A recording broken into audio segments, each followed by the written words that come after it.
দুদিন আগে কাশ্মীরের একটি ছোট সুইজারল্যান্ড খ্যাত পালাগাঁওয়ে একটি সন্ত্রাসী হত্যাযজ্ঞের মাধ্যমে প্রায় ২৬ জন পর্যটক নিহত হয়েছেন। সেই পর্যটকদেরকে বাঁচাতে গিয়ে এক কাশ্মীরি তরুণের মর্মান্তিক মৃত্যু হয়। ভারত নিয়ন্ত্রিত কাশ্মীরের পেহেলগামে গত মঙ্গলবার সশস্ত্র গোষ্ঠীর হামলায় কাশ্মীরে শুধু এমন একজন নিহত হয়েছিলেন, তার নাম সৈয়দ আদিল হোসেন শাহ। ভয়াবহ এই হামলার সময় এক বন্দুকধারীর কাছ থেকে রাইফেল কেড়ে নিতে গিয়ে নিহত হয়েছিলেন আদিল। ৩০ বছর বয়সী এই তরুণ এক পানিওয়ালা বা ঘোড়া চালক। আদিলের বাবা হায়দার শাহ জানিয়েছেন, তার ছেলে পর্যটকদের প্রাণ বাঁচাতে নিজের জীবন বিলিয়ে দিয়েছেন। ছেলেকে নিয়ে তিনি গর্বিত।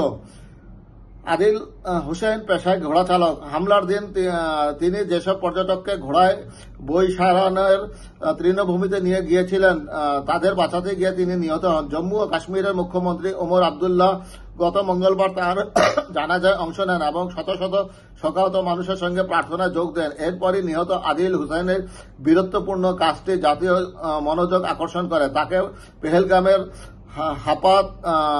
হাপাত নার্ড গ্রামে পারিবারিক গোরস্থানে সমাহিত করা হয়েছে।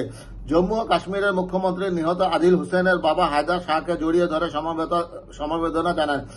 অথচ ভারতের কোন গণমাধ্যমে এই আদিল শাহর মৃত্যুর ব্যাপারে বীরত্বপূর্ণ কাজের জন্য কোন প্রকার প্রচারণা চালায়নি। তারা বরাবরই বলে আসছে যে মুসলিম সংগঠন এটা করছে, পাকিস্তানের বিরুদ্ধে তারা আঙ্গুল তুলছে।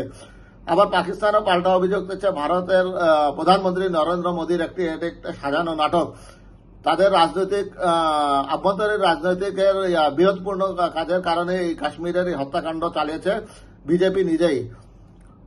এদিকে সর্বভারতীয় বৈঠকে বিরোধী দলের নেতা কংগ্রেসের রাহুল গান্ধীও অংশগ্রহণ করেছিলেন। তিনি আগামীকালকে কাশ্মীর যাবেন বলে শোনা যাচ্ছে।